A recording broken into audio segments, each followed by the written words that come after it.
বাজেটের মধ্যে gaming phone মানে পুরোপুরি গেমিং ফোন নিয়ে হাজির হয়ে গিয়েছে ইনফিনিক্স। তাদের GT30 Pro এর একটু লাইটওয়েট ভার্সন মানে GT30 কে লঞ্চ করা হয়েছে এবার শুধুমাত্র 17-18 হাজার রুপিতে। আর এই ফোনটা বাজেটের মধ্যে গেমিং টিগারের পাশাপাশি LPDDR5X এর সর্বোচ্চ 16GB RAM ইউজ করার সুবিধা দিচ্ছে। ভাবা যায় যে এই ফিচারটা কিনা ফ্ল্যাগশিপ ফোনে পাওয়া যেত। তার পাশাপাশি এখানে পাওয়া যাবে 144Hz এর গেমিং ডিসপ্লে এবং খুব ভালো মানের ক্যামেরা সেটআপ আর 5500 mAh এর হিউজ আকৃতির ব্যাটারি। তাছাড়া ফোনের পেছনে কিন্তু গেমিং একটা ভাইব রয়েছে। পুরোপুরি LED ইন্ডিকেটর দিয়ে গেমিং ফোন বোঝানো হয়েছে এই ইনফিনিক্স GT30 কে। সো বাংলাদেশে কেমন প্রাইসে পাওয়া যাবে এটা, আর আদৌ কি ভালো হবে আপনার জন্য, সবকিছু সম্পর্কে জানাচ্ছি। তার আগে লাইক সাবস্ক্রাইব করতে ভুলবেন না। পেছনের ডিজাইনটা দেখে পুরোপুরি গেমিং একটা ভাইব আসলো। পেছনে কিন্তু ইউজ করা হয়েছে সস্তা প্লাস্টিকের ফ্রেম। সো অবশ্যই ভালো মানের টিপু কেস অথবা ব্যাক পলি লাগিয়ে ফোনটা ইউজ করতে হবে। তার পাশাপাশি পেছনে গেমিং ভাইবের পাশাপাশি LED ইন্ডিকেটর গুলো যখন কিনা জ্বলে তখন ভালোই লাগে। কর্নিং গরিলা গ্লাস 7 আয়ার প্রোটেকশন পাওয়া যাবে ফ্রন্টে। 187 গ্রাম ওজনের সাথে আসা ইনফিনিক্সের এই ফোনটার থিকনেস 8 মিলিমিটারের আশেপাশে। সো ওয়েট অতটাও বেশি নয়, তাই অনেকক্ষণ গেম খেলার পরও তেমন একটা ক্লান্তি বোধ হবে না হাতের মধ্যে। IP64 এর ওয়াটার এবং ডাস্ট রেজিস্ট্যান্ট রয়েছে এখানে। পোর্টস এবং বাটনগুলো ঠিকঠাক পজিশনে রয়েছে এই ফোনটির। তার পাশাপাশি ফোনের ডান পাশে যেখানে কিনা পাওয়ার বাটন আর ভলিউম লকার গুলো রয়েছে সেখানে উপরে আর নিচে গেমিং টিগারকে দিয়ে দিয়েছে ইনফিনিক্স। শুধুমাত্র গেম খেলার কাজেই নয়, ছবি তোলার ক্ষেত্রে অথবা বিভিন্ন অ্যাপের কুইক শর্টকাট হিসেবে এই টিগারগুলোকে আপনারা ইজিলি ইউজ করতে পারবেন। এছাড়া AI কে ইউজ করার ক্ষেত্রেও এই টিগারগুলোকে ইউজ করা পসিবল। ডিসপ্লেগত দিক দিয়ে 6.78 ইঞ্চি সাইজের একটি 1.5K রেজোলিউশন সমৃদ্ধ ডিসপ্লেকে ইউজ করা হয়েছে এবার, যার সর্বোচ্চ পিক ব্রাইটনেস 4500 নিটস এর। তবে 1600 নিটস এর যেই হাই ব্রাইটনেস মোডটা রয়েছে সেটাও কম নয়। রোদের আলোতে খুব ভালোভাবে ভিজিবল হচ্ছিল এই ডিসপ্লেটি। আরো একটা কথা, এই ডিসপ্লেটা 144Hz এর সর্বোচ্চ সমর্থন করলেও শুধুমাত্র 3টা সিস্টেম অ্যাপে এই 144Hz এর রিফ্রেশ রেটটা কাজ করবে, আর টুকটাক হয়তো 2-একটা অ্যাপে এটা কাজ করতে পারে। সো আপনারা অতটাও খুশি হবেন না। 120Hz এর যে রিফ্রেশ রেটটা রয়েছে সেটাই সবসময় এই ফোনটার জন্য স্ট্যান্ড বাই ভাবে কাজ করে।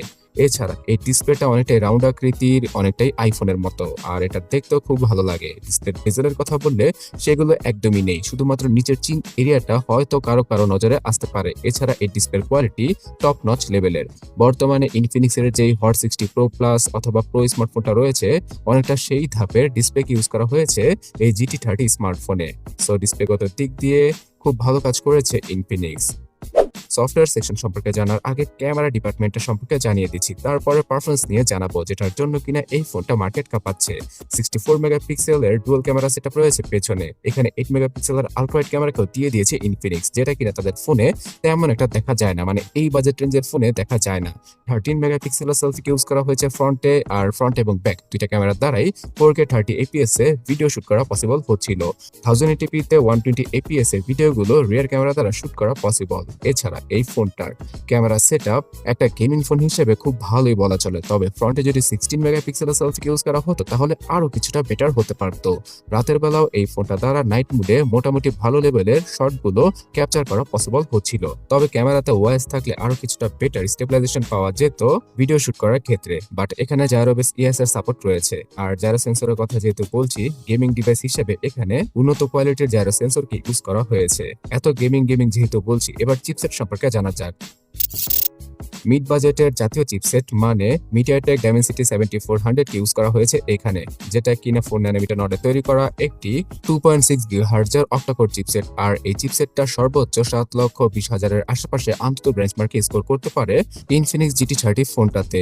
এই চিপসেটটা বর্তমানে এই রেঞ্জের ম্যাক্সিমাম স্মার্টফোনই দেখা যাচ্ছে। iQOO, vivo সহ xiaomi আর realme এই চিপসেটটাকে ইন্ডিয়াতে 15 থেকে 20,000 রুপির প্রাইস পয়েন্টে নিয়ে আসছে, আর বাংলাদেশের মার্কেটে 25 থেকে 30,000 টাকার ম্যাক্সিমাম স্মার্টফোনে এই চিপসেটটার দেখা পাওয়া যাবে বর্তমানে।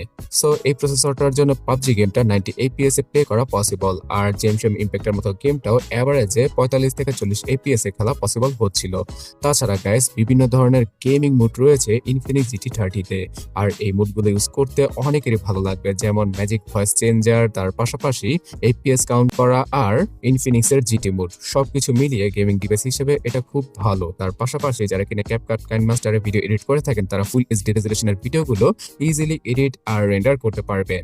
8/128 আর 256 এই দুইটা ভেরিয়েন্টের সাথে আসে ইন্ডিয়াতে ইনফিনিক্স GT30। এখানে UFS 2.2 ক্যাটাগরির সাধারণ স্টোরেজকে দিয়ে দিয়েছে তারা। সো র্যামটা এত হাই কোয়ালিটির দিয়েছে, বাট স্টোরেজটা সেই মিড বাজেট ক্যাটাগরির। তো এখানে 3.1 ক্যাটাগরির স্টোরেজ একটা দিলে হয়তো আন্তর্জাতিক বেঞ্চমার্কের স্কোরটা 7.5 লক্ষকে ছুঁই করতে পারতো। তবে যাই হোক, বাজেটের মধ্যে খারাপ কিছু দেয়নি তারা। সো এখানে যেহেতু কোনো SD কার্ড ইউজ করার সুবিধা থাকছে না, তাই 256 জিবির ভেরিয়েন্টটা নিলেই সবচেয়ে ভালো হয়। 8 জিবি র্যামের সাথে আরো 8 জিবি র্যামকে যুক্ত করে মনে 16 জিবি র্যামকে ইউজ করা পসিবল। তাছাড়া সফটওয়্যারগত দিক দিয়ে বর্তমানে ইনফিনিক্স খুব ভালো কাজ করছে। 2 বছরের মেজর অ্যান্ড্রয়েড আপডেটের পাশাপাশি 3 বছরের সিকিউরিটি প্যাচের আপডেট দিয়ে দিবে তারা, বাট সেগুলো আসতে অনেকটাই লেট হবে। এআই রিলেটেড বেশ কিছু ফিচারকে দেওয়া হয়েছে ইনফিনিক্সের এই ফোনটায়। আর ইনফিনিক্সের এই ফোনটার যে সফটওয়্যার এক্সপিরিয়েন্স সেটা আগের তুলনায় বেটার। বেশ কিছু ব্লোটওয়্যারে দেখা পাওয়া যাবে আর অ্যাডসে দেখাও পাওয়া যাবে। সেগুলোকে টার্ন অফ করে নিলেই সবচেয়ে ভালোভাবে ফোন ইউজ করা পসিবল। পুরো ফোনটাকে পাওয়ার ব্যাকআপ দেওয়ার জন্য 5500 mAh এর ব্যাটারির সাথে 45 ওয়াটের চার্জিং টেকনোলজিকে ইউজ করা হয়েছে। সো শুধুমাত্র 1 ঘন্টারও কম সময়ে এটাকে ফুলি চার্জ করা পসিবল। আর একবার চার্জ করে ফেললে 1 থেকে 1.5 দিনের মতো ব্যাটারি ব্যাকআপ নর্মাল ইউসেজে পাওয়া পসিবল। 10 ওয়াটের রিভার্স চার্জিং এর ফিচারও রয়েছে এখানে। তার পাশাপাশি আন্ডার ডিসপ্লে ফিঙ্গারপ্রিন্ট স্ক্যানারের স্পিডটাও ছিল লক্ষণীয়, মানে খুব ভালো। জাইরো, কম্পাস সব ধরনের প্রয়োজনীয় সেন্সরের পাশাপাশি এটাতে রয়েছে আয়ার ব্লাস্টার সেন্সর। সো সব ধরনের রিমোট কন্ট্রোলকৃত ডিভাইসকে ইজিলি কন্ট্রোল করা পসিবল হচ্ছিল এটা দ্বারা। ফোনের উপরে আর নিচে রয়েছে ডুয়াল স্টোরেজ স্পিকার, পাওয়া যাবে না কোনো হেডফোন জ্যাকের গর্ত।